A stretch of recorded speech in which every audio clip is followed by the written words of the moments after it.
andado com o irmão Abner há 23 anos e fevereiro, março, abril, maio, junho, 6 meses. Nós estamos andando juntos.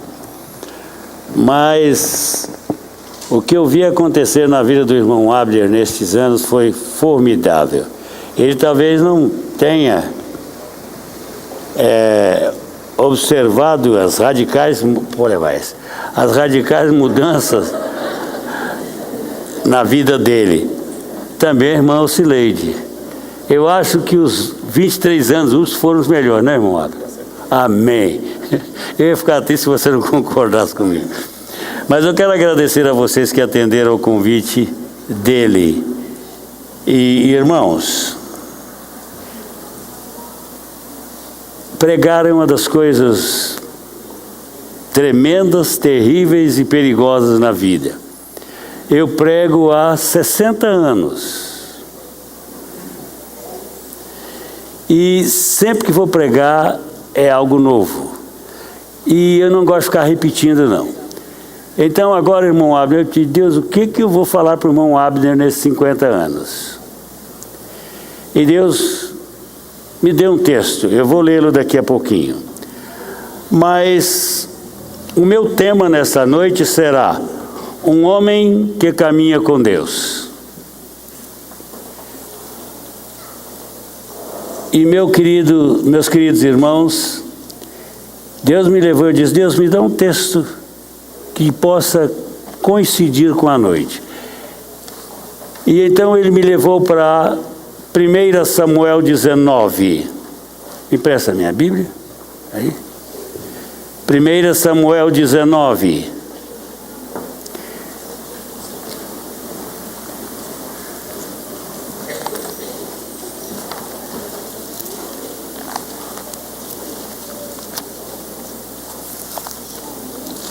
Eu vou ler o texto. Vocês, para descansarem, fiquem de pé um pouquinho, porque eu vou pregar mais umas 2 horas. Então vocês descansam para sentar outra vez. Vamos lá. 1 Samuel 19, o capítulo todo. Falou Saul a Jonatas, seu filho, e a todos os servos sobre matar Davi. Jonatas, filho de Saul, muito afeiçoado a Davi, o fez saber a este, dizendo, meu pai Saul procura matar-te. Acautela-te, pois pela manhã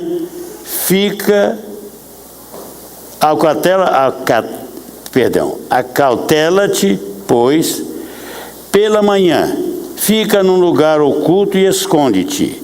Eu sairei e estarei ao lado do meu pai no campo, onde estás.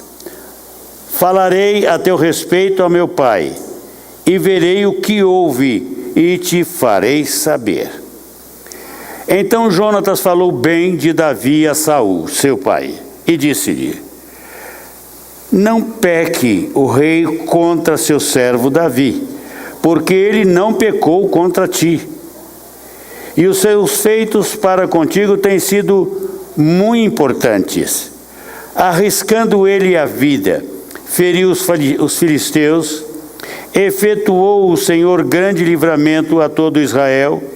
Tu mesmo o viste e te alegraste, porque, pois, pecarias contra sangue inocente, matando Davi sem causa. Saul atendeu a voz de Jonatas e jurou, tão certo como vive o Senhor, ele não morrerá. Jonatas chamou a Davi, contou-lhe todas estas palavras e o levou a Saul. E esteve Davi perante este como dantes. Tornou a haver guerra, e quando Davi pelejou contra os filisteus e os feriu com grande derrota, e fugiram diante dele. O espírito maligno da parte do Senhor tornou sobre Saul. Estava este assentado em sua casa e tinha na mão uma lança. Enquanto Davi dedilhava o seu instrumento músico, procurou Saul encravar Davi na parede, porém ele se desviou do seu golpe, indo a lança ferir a parede. Então fugiu Davi e escapou. Porém Saul, naquela mesma noite, mandou mensageiros à casa de Davi que o vigiassem, para que ele fosse morto pela manhã. Disto soube Davi por Mical, sua mulher, que ele disse: se tu não salvares a tua vida, esta noite e amanhã serás morto. Então Mical desceu Davi por uma janela, e este se foi, fugiu e escapou. Mical tomou um ídolo do lar, um terafim, e o deitou na cama, pôs-lhe à cabeça um tecido de pelos de cabra e o cobriu com um manto. Tendo Saul enviado mensageiros que trouxessem Davi, ela disse: Davi está doente. Então Saul mandou mensageiros que viessem e vissem Davi. Ordenou-lhes: trazei-mo mesmo na cama, para que eu o mate. Vindo, pois, os mensageiros, eis que estava na cama o ídolo do lar e o tecido de pelos de cabra ao redor da sua cabeça. Então disse Saul a Mical: por que assim me enganaste e deixaste ir e escapar o meu inimigo? Respondeu-lhe Mical: porque ele me disse: deixa-me ir, senão eu te mato. Assim Davi fugiu e escapou, e agora ele veio a Samuel, a Ramá, e lhe contou tudo quanto Saul lhe fizera, e se retiraram ele e Samuel e ficaram na casa dos profetas. Foi dito a Saul: eis que Davi está na casa dos profetas em Ramá. Então enviou Saul mensageiros para trazerem Davi, os quais viram um grupo de profetas profetizando onde estava Samuel, que lhes presidia, e o Espírito de Deus veio sobre os mensageiros de Saul, e também eles profetizaram. Avisado disto, Saul enviou outros mensageiros, e também estes profetizaram. Então enviou Saul ainda uns terceiros, os quais também profetizaram. Então foi também ele mesmo a Ramá, e chegando ao poço grande que estava em seco, perguntou: onde estão Samuel e Davi? Responderam-lhe: eis que estão na casa dos profetas em Ramá. Então foi para a casa dos profetas em Ramá, e o mesmo Espírito de Deus veio sobre ele, que caminhando profetizava até chegar à casa dos profetas em Ramá. Também ele despiu a sua túnica e profetizou diante de Samuel. E sem ela esteve deitado em terra todo aquele dia e toda aquela noite, pelo que se diz: está também Saul entre os profetas. Amém. Vamos orar? Senhor, toma esta palavra agora e usa-a conforme o teu plano e propósito para essa noite. Eu me coloco, Senhor, à disposição do Espírito Santo e oro para que o Espírito sopre sobre as vidas aqui nesta noite, em nome de Jesus. Amém. Podem assentar, queridos. Obrigado. O homem que caminha com Deus. O caminho do nosso irmão pastor Abner, hoje pastor, com Deus, se o considerarmos a partir do seu batismo, entre os meses de janeiro e fevereiro de 60, tem exatamente 53 anos e 6 meses, dos quais 50 anos ele caminhou como membro ativo, operante dessa igreja. Também serviu como diácono consagrado durante 15 anos, isso durante o meu pastorado. e foi consagrado ao ministério pastoral em 2006. E serve como vice-presidente desta igreja, por incrível que pareça. No tempo Batista ele serviu. E Batista tem que brigar porque todo mundo tem que ir para os cargos. Mas nunca brigamos, e desde lá até agora, desde 78 até a sua consagração, em 2003, ele tem 35 anos como vice-presidente desta igreja. Todos os meus anos aqui. Será que é porque eu negociei com ele? Nunca negociamos nesta área. Mas por quê? Porque irmão Abner teve um trabalho árduo aqui. E Paulo diz em Romanos 13, 7, que a quem honra, honra. E eu creio, irmãos, que esse negócio de você mexer quando está tudo bem, não vale a pena, não. Então ele serve aqui há 35 anos como vice-presidente. Ele vai fazer uma viagem agora, ele vai sair se ele me pedir quando voltar. Mas não sai. Então agora ele é o pastor, foi consagrado e serve como pastor dos casais e tem feito um bom trabalho com a irmã Cileide. Eles têm pastoreado mesmo. Amém? Agora, o que aconteceu com Abner nesses 23 anos comigo e 50 como membro da igreja? Ele orientou esta igreja nos seus momentos mais difíceis. Irmão Abner já foi desfeiteado, xingado, só não foi esbofeteado porque fugiu do cara. Porque havia um pastor aqui que queria bater nele porque ele fez besteira. O irmão Abner foi em cima dele e disse: cala a boca, senão eu vou te bater. E ele, para não apanhar, ficou caladinho. Não é que ele não pudesse bater no camarada, que o camarada era menor do que ele, mas devido ao respeito dele pela igreja.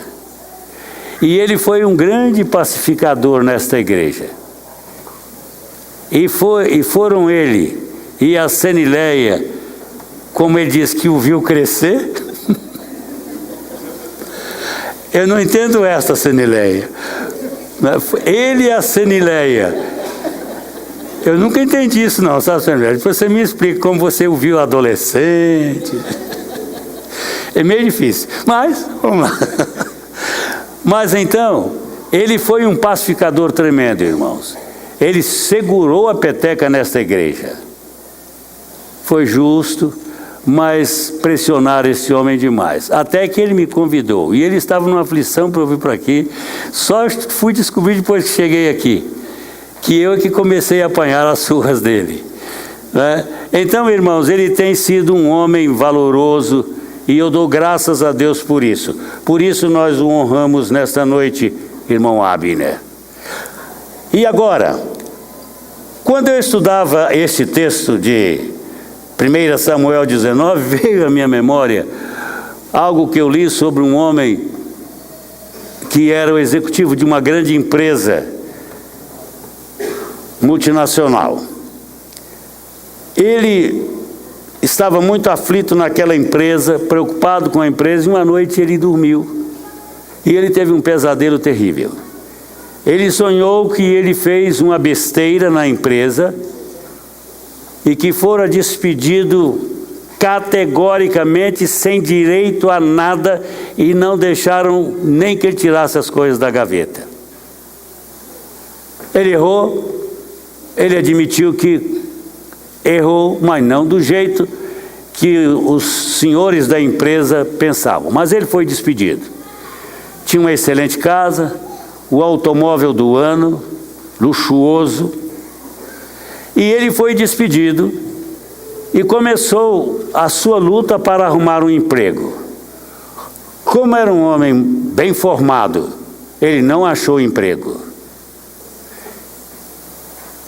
E, de repente, ele se viu numa situação financeira tão cruel e tão difícil que ele vendeu o seu carro. Vendeu o carro e comprou um carrinho usado de segunda, para não andar a pé.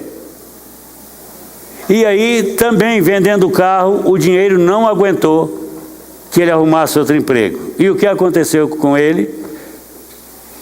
Ele sonhou que teve que vender a casa tão preciosa que ele havia investido tanto nela.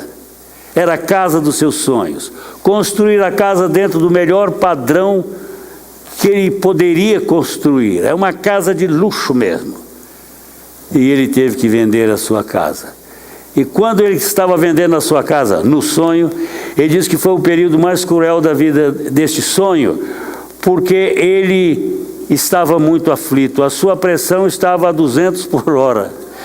E ele estava desesperado pela solução do seu problema, e de repente ele acorda naquele sufoco da venda da casa, ele acorda, pula da cama e diz: graças a Deus, que foi um sonho.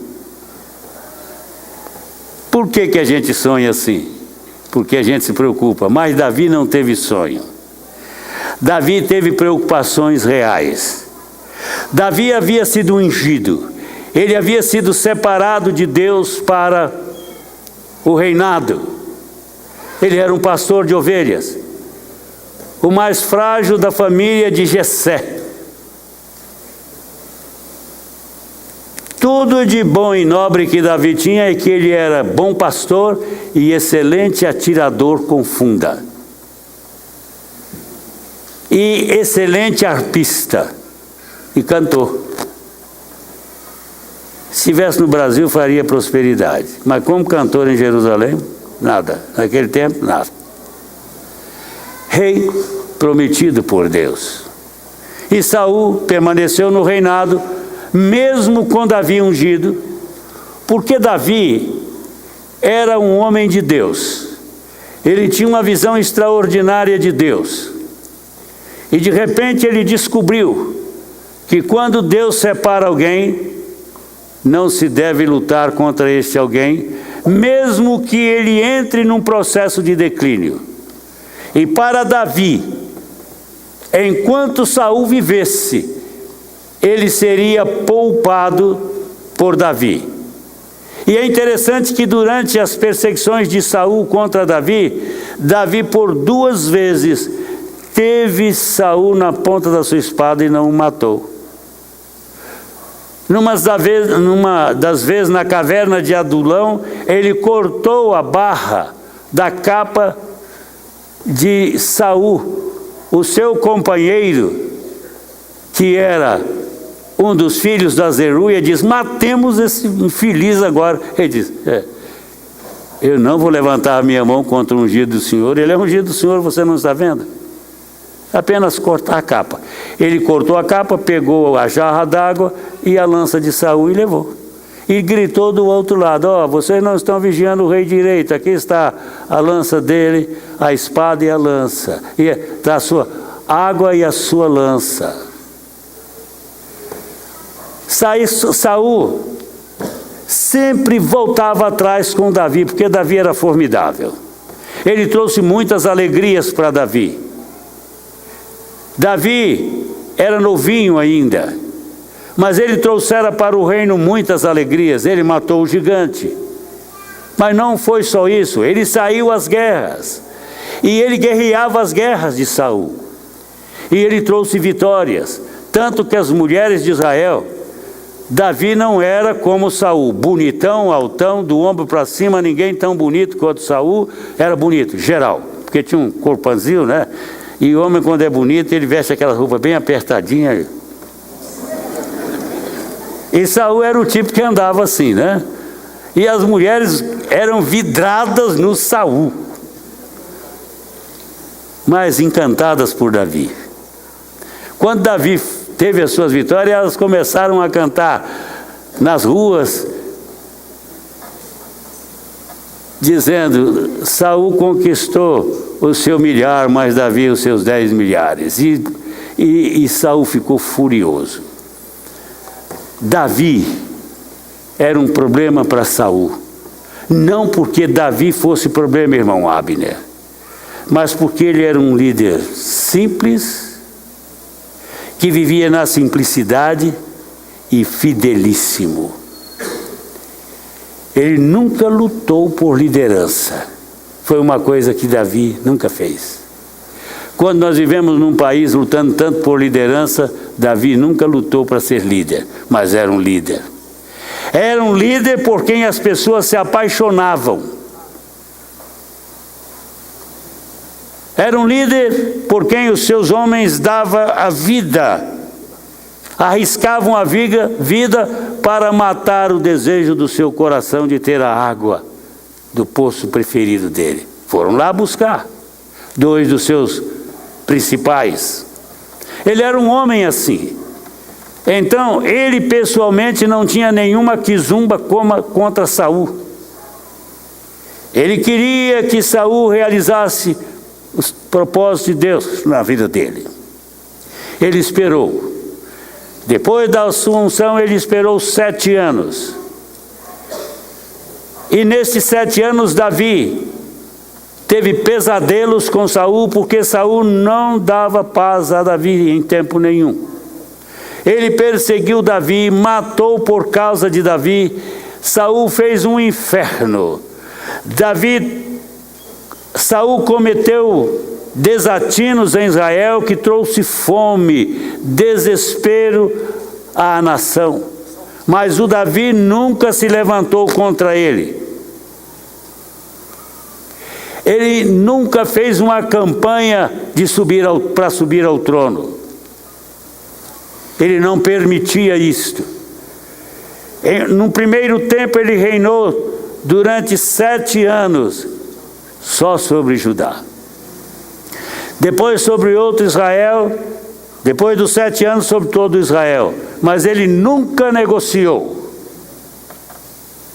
com ninguém. Porque, irmão Abner, foi um homem que caminhou com Deus. E quando um homem caminha com Deus, podemos saber que Deus vai cuidar dele. Quando um homem põe o seu coração em Deus, Deus em todas as situações vai atuar a favor desse homem e vai ser a sua defesa. E às vezes das maneiras mais esquisitas. Vejam bem, neste capítulo 19 nós temos Davi, muito simples.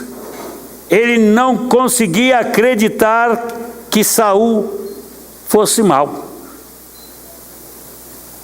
Até que um dia o Jonatas, que já era um político mais treinado e amigo de Davi, filho de Saul, chegou para ele e disse: Davi, meu querido amigo, abra os seus olhos, porque senão meu pai vai cortar o seu pescoço. Não brinque. Tivemos uma reunião do staff e o meu pai jurou que vai matar você. Não vá à reunião.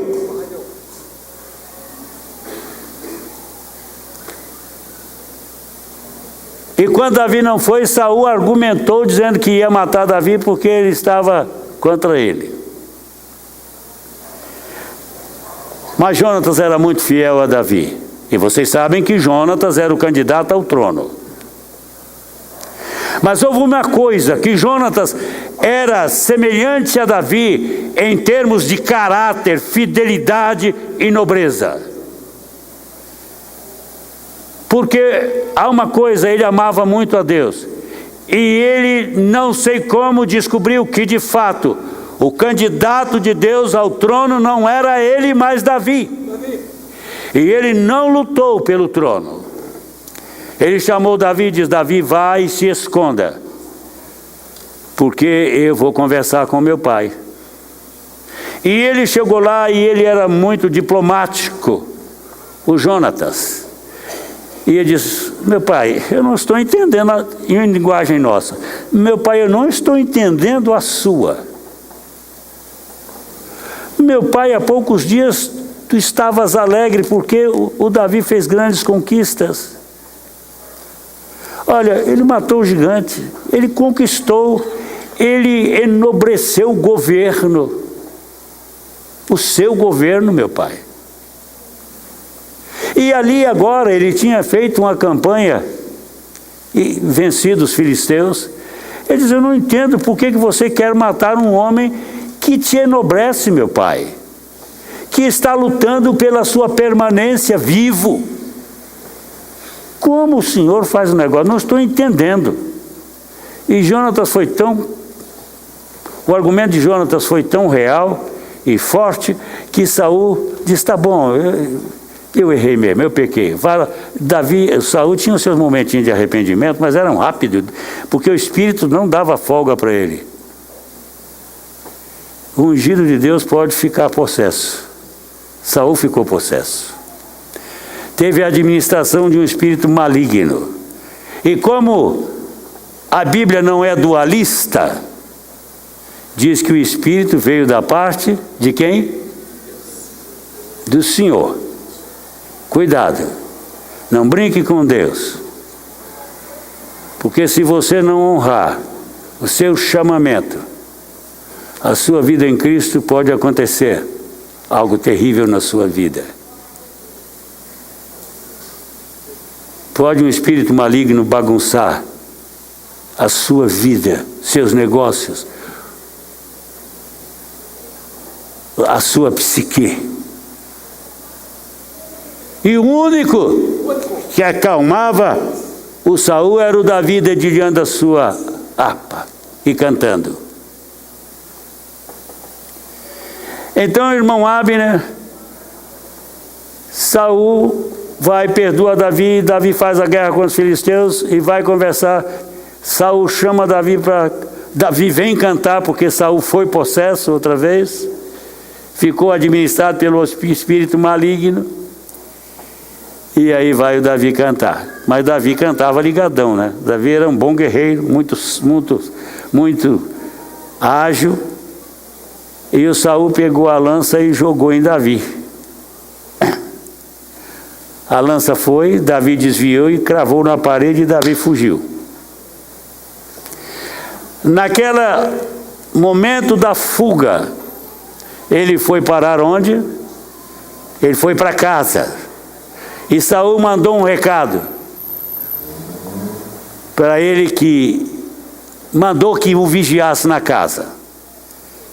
Quando ele chegou em casa, Mical, que era sua esposa, filha de Saul, o chamou e disse: olha, Davi, vou lhe dizer algo. Se você não ficar espertinho, pela manhã você estará morto. E aí ela forçou a barra com ele e fez-o fugir. Fugiu pela janela e ela foi lá.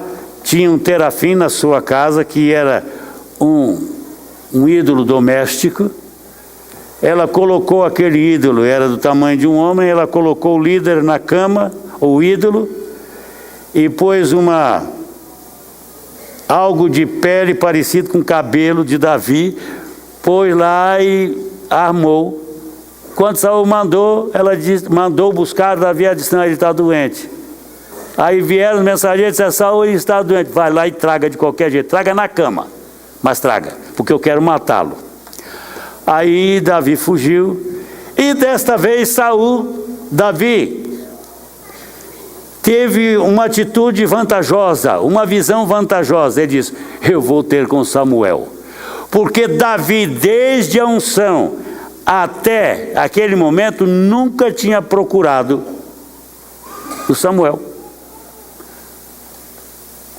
E também ele não procurava o Jonatas, porque ele achava que aquilo iria passar.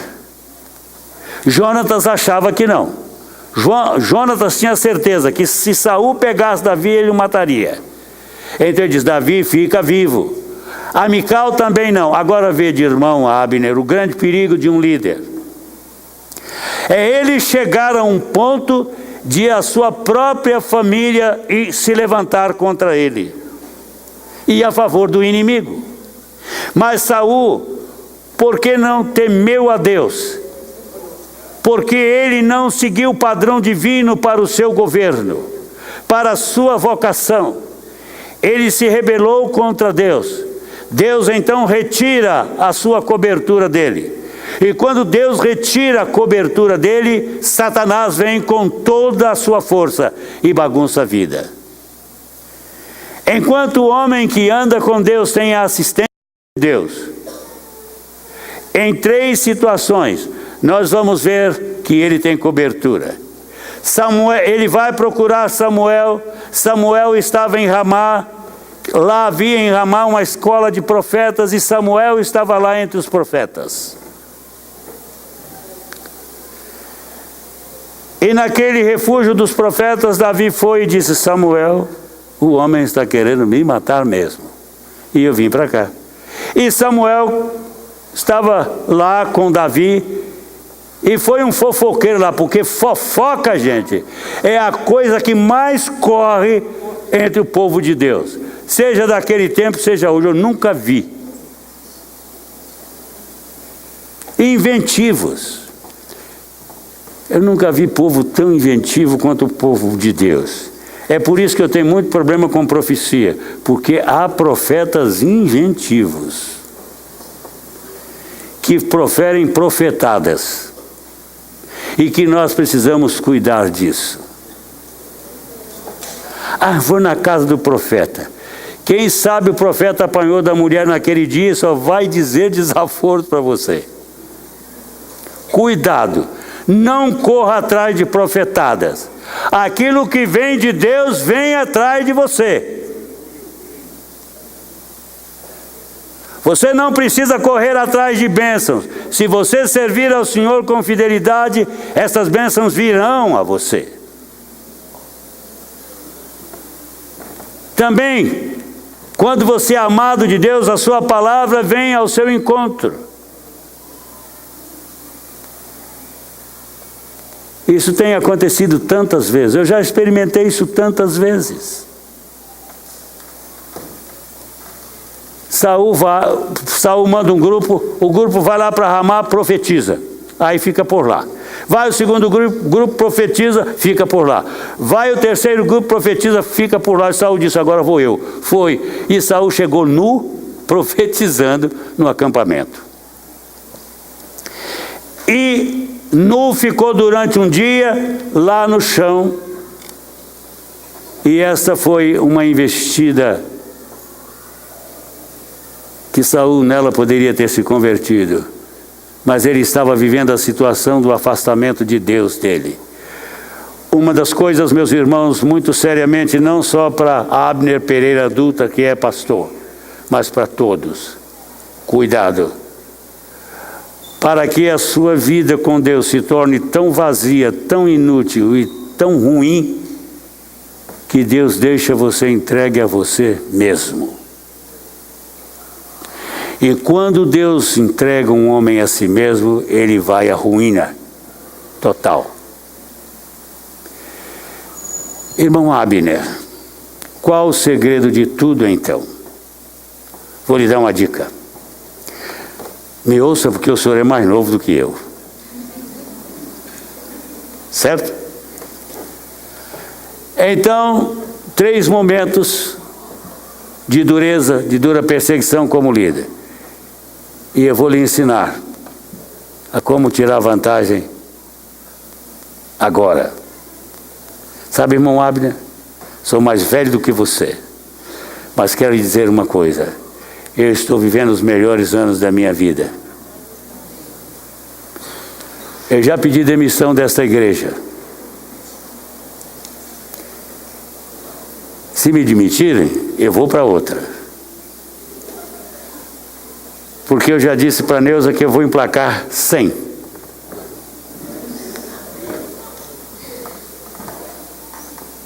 E disse para ela, quando eu morrer com 100, ela pode se casar outra vez.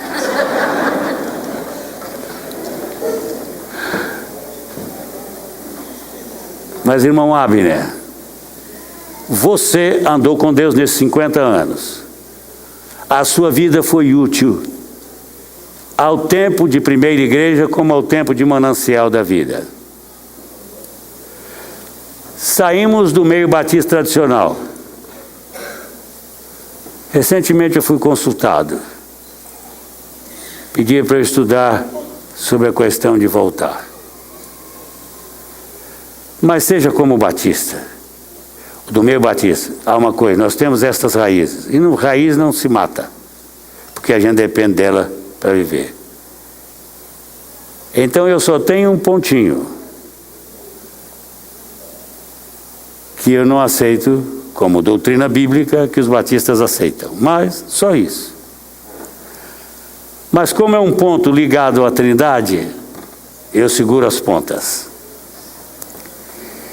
Irmão Abner, um líder que está envelhecendo, ele precisa aprender a tirar vantagem da sua experiência. Então eu vou lhe dar agora alguns conselhos. Eu quero ver só o número dos conselhos que eu quero dar a você. Estou indo para o final da mensagem. Tinha muito o que dizer a você e aos irmãos, mas já está tarde.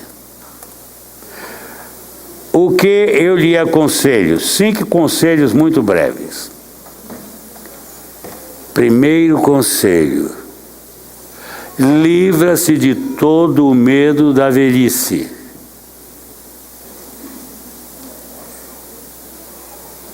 Eles dizem aí que velhice é o melhor tempo. Não estou dizendo isso porque não é não. Isso é conversa fiada. Eu já vivi os 2 momentos. Vivi um e estou vivendo o outro agora. Lance fora todo o medo, toda a ansiedade, toda a pressa. Há pouco tempo atrás eu levei uma queda na rua. E eu descobri que eu não posso andar tão depressa quanto eu ando. Então agora eu ando firme, mas olho todos os ressaltos da rua. Não tenho pressa, mas também não tenho medo.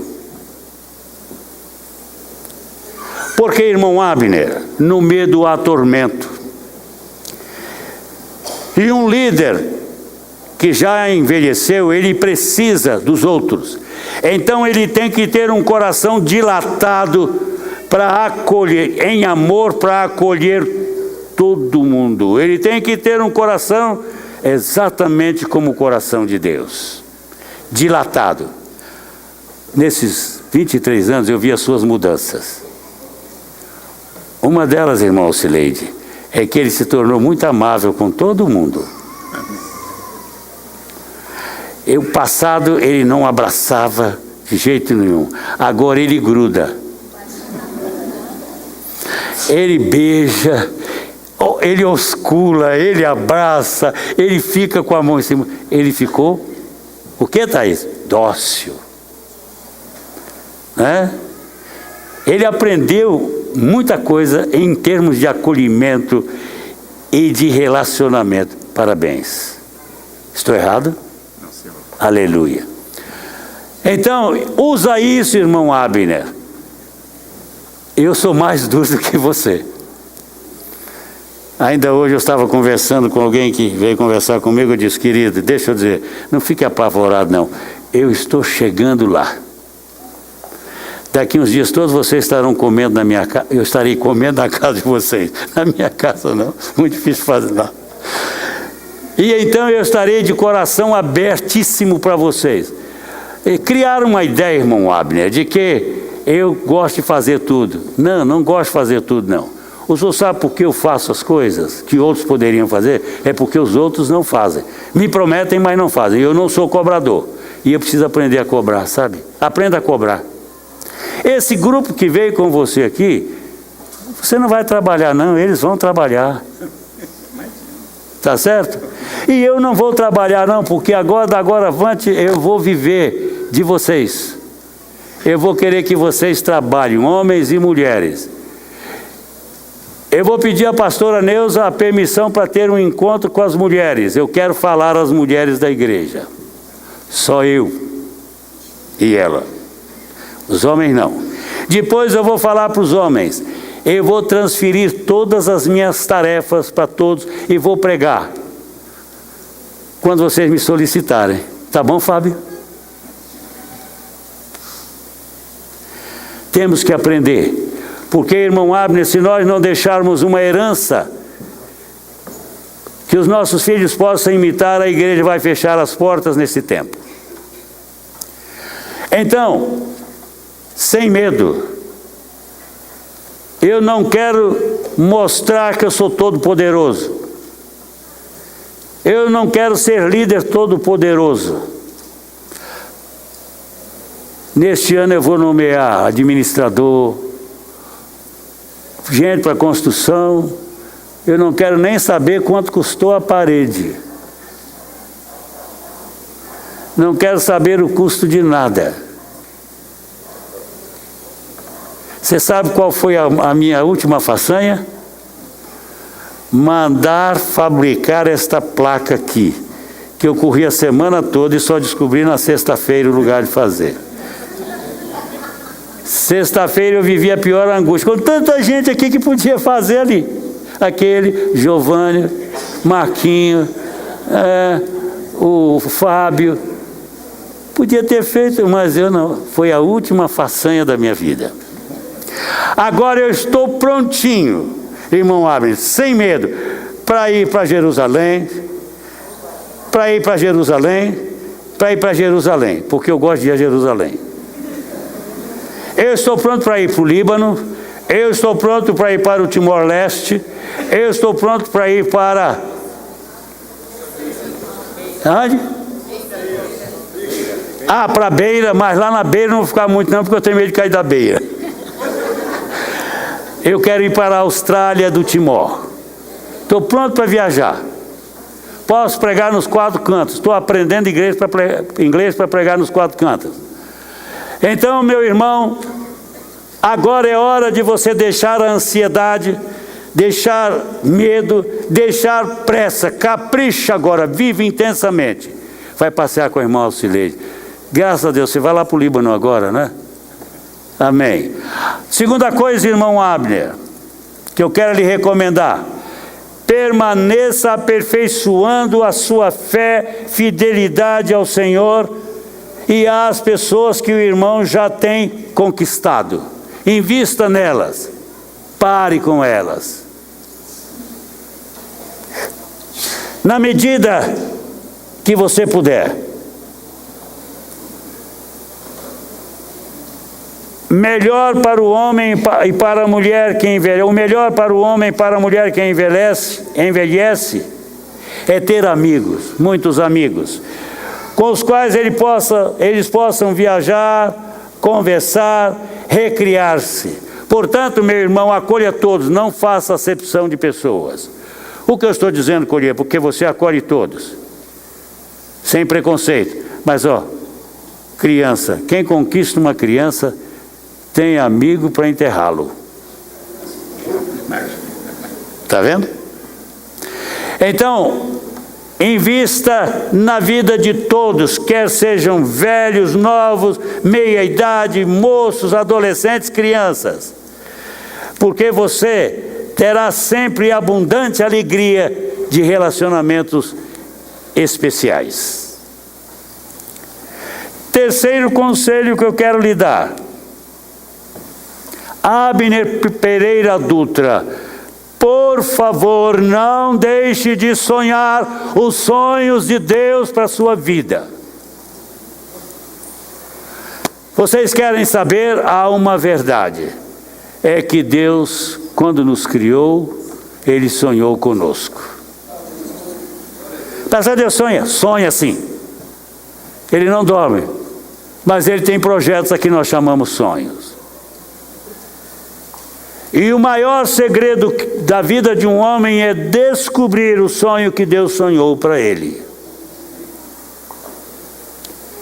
Olha, não tem nada que se compare a isso. Olha, não tem viagem, não tem casa, não tem carro, não tem nada que se compare a cumprir o propósito de Deus na nossa vida. A vida com Deus não é uma coisinha chamada religião. Religião não é boa, porque se fosse, Jesus não teria vindo, porque todas as religiões, menos o maometismo, já estavam no mundo quando Jesus chegou aqui, as principais religiões. Então Deus não precisa de religião. Deus precisa de relacionamentos significativos do homem com Ele ou dele com o homem. E isso é tão importante que ele viajava todas as tardes, dos céus à terra, ao jardim do Éden, para se encontrar com Adão e com Eva. Sabe, irmão Abner, não perca a visão da sua importância para Deus. Outro dia, eu encontrei com um colega, ele é da minha idade. Mas Vilaça, você não consegue envelhecer? Eu digo, e quem disse a você que eu quero envelhecer, meu filho? Eu quero ficar até Jesus voltar. Para buscar a igreja, para o arrebatamento. Mas por que você não envelhece? Eu digo, meu filho, porque eu sonho. Vocês estão vendo essa igreja? Olha, ali em cima tem 300 lugares. Se eu puser mais 300 cadeiras aqui, do jeito que eu estou pensando, eu vou vê-la cheia antes da minha partida. Porque esse é o nosso tempo. E eu não paro de sonhar com isso, Vitória. Alguém me perguntou assim, pastor Vilaça, por que muitas pessoas saem da sua igreja e voltam? É porque eu sonho com elas e oro por elas. Certo? E isso é verdade, Rosileia e Paulinho? É verdade, Vitória? Vocês pensam que não? É. Eu me preocupo com seu filho, Rosileia. O Edgar. Oro por ele. Neuza de vez em quando me chama lá e diz, aqui é o Edgar Vilaça. Eu vou lá, porque eu não mexo em computador. Isso aqui eu mexo o essencial. Vem cá, Vilaça, ver fulano. E outro dia ela me chamou para ver o Edgar. Já 2 vezes nesses 10 últimos dias. Então, queridos, vocês que estão aí no caminho da velhice, pensem nisso. Então, não esqueça o seu Deus. Ele tem um programa para a sua vida. Se você esquecer dele, você vai morrer antes do tempo. Agora, com quantos anos você quer morrer? 75? Aleluia, não, senhor. Sou contra. Faz igual o outro. Alguém orou por uma mulher. A velhinha estava lá, morre, não morre. E os jovens foram visitá-la e começaram a orar, e um orou assim, pertinho dela. Orou e disse, Senhor, nós agradecemos pela vida da tua serva, ela é tão importante para nós. Mas se ela estiver sofrendo muito e levar para ti for melhor, leve-a. Ela disse, essa não. Né? Então, 80, você vai durar enquanto Deus tiver um plano para você. Não morra antes. E nisso, eu estou você é meu devedor. Porque lembra do seu coração aquele dia? Eu fui lá para o meu gabinete e disse, Senhor, por favor, eu preciso do Abner aqui, que ele não morra. E eu fiz um teste com Deus, a Thaís que me telefonou. Quando ele pôs o reforço do coração. Ele disse, Senhor, quando eu chegar lá em frente à casa do governador, eu quero que a Thaís me telefone. E quem me levou estava exatamente diante da casa do governador, quando você me telefonou e disse, pastor, fica tranquilo que o meu pai voltou. Lembra? Então você é meu troféu. Amém. Agora, irmãos, irmão Abner, eu disse quantas coisas? 4. E então, meu irmão, uma coisa. Não se aparte do livro de Deus, porque é o único livro, é o único instrumento na terra que é capaz de torná-lo, primeiro, curado, segundo, torná-lo sábio para a salvação. Não se aparte da Bíblia. A Bíblia tem um poder de renovação, irmão Abner, além de todos os limites. O nosso entendimento, a nossa mente, o nosso espírito são renovados pelo poder da palavra. Meus irmãos, os crentes não estão lendo Bíblia. Nós estamos numa campanha de 100 dias, pedir permissão aos irmãos batistas tradicionais para eu usar a campanha deles, e eles me permitiram. E nós estamos já há quase 30 dias em 100 dias de oração, que terminará no dia 6 de outubro. Mas uma das coisas que nós temos feito aqui é estudado Bíblia. Essa igreja tem como seu perfil estudo da palavra e amor à família. Amor a uns aos outros. Essas são as nossas tônicas. E missões e evangelização aqui. Missões. Nós estamos em 3 países. Estamos pedindo a Deus que até a minha saída nós tenhamos 20 casais no campo. E estamos marchando nisso. Mas sustentamos integralmente a cada missionário no campo. Não damos parte, não. Não damos R$200, porque isso não vale nada. Não damos 300, mas damos milhares de dólares. E Deus tem nos abençoado. E por sinal, os nossos missionários, não é para nos gabar, não. São os melhores do mundo. O Júnior está fazendo, missa de corpo presente, Júnior, tapa os ouvidos aí. O Júnior está fazendo um trabalho colossal, de misericórdia, inclusive, no seu campo missionário. E ele se dá a isso. O Júnior recebe toda a oferta que ele recebe no Líbano, que não desta igreja, porque ele é sustentado pela igreja, mas toda a oferta que ele recebe, ele divide com os libaneses, com os refugiados carentes. E o seu ministério é tão bom, que eu não vou dizer o que aconteceu há pouco tempo com ele, porque eu não posso dizer. Mas ele teve portas escancaradas no Líbano. E ele tem vivido uma vida ousada lá. Eliette está fazendo um trabalho excelente na África, em Beira. E a Soraya, um trabalho excelente em Timor-Leste. Ela tem 5 frentes de ação lá. Graças a Deus por estes homens de Deus que têm nos representado fora.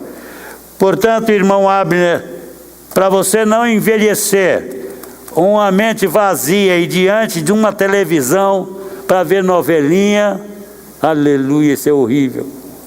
Aleluia não, misericórdia, isso é horrível. Isso dá uma sede de fofoca terrível. E o pior é que o diabo está nisso, interessado. Agora, última coisa. Meu irmão, juntamente com a Alcileide, que é a sua namorada, faça uma coisa. Não tenha um amanhã na sua vida a partir de hoje que você não se desperte e prostre diante de Deus e peça a unção do Espírito para você andar com Deus e com os homens. Sabe, irmão Abner, é diferente de você ter unção, ter o Espírito habitando no coração e ter a unção. Porque num batismo de unção, é o Espírito quem vai dirigir a sua vida. E nada mais importante para um homem de Deus, para uma mulher de Deus, para um jovem de Deus, do que ter a unção do Espírito, do que caminhar com o Espírito. E isso vai tornar você o homem mais especial do mundo. Chega? Amém? Amém, gente? Amém. Vamos ficar de pé.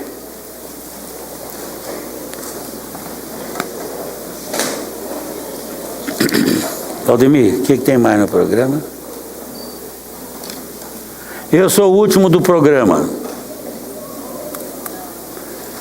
E meu irmão Abner, depois você vai ter esse sermão, tá? Muito obrigado pelos seus anos. Eu e Neuza, cadê a pastora Neuza? Não está aqui. Vem cá, querida. Eu e Neuza agradecemos a vocês dois. Todo mundo nessa igreja é especial, mas vocês têm sido muito especiais para nós mesmo. Nós consideramos a casa de vocês a extensão da nossa. E queremos dizer a vocês que os amamos, e que os respeitamos, e que queremos andar junto por mais 20 anos. Que tal? Amém. Portanto, muito obrigado.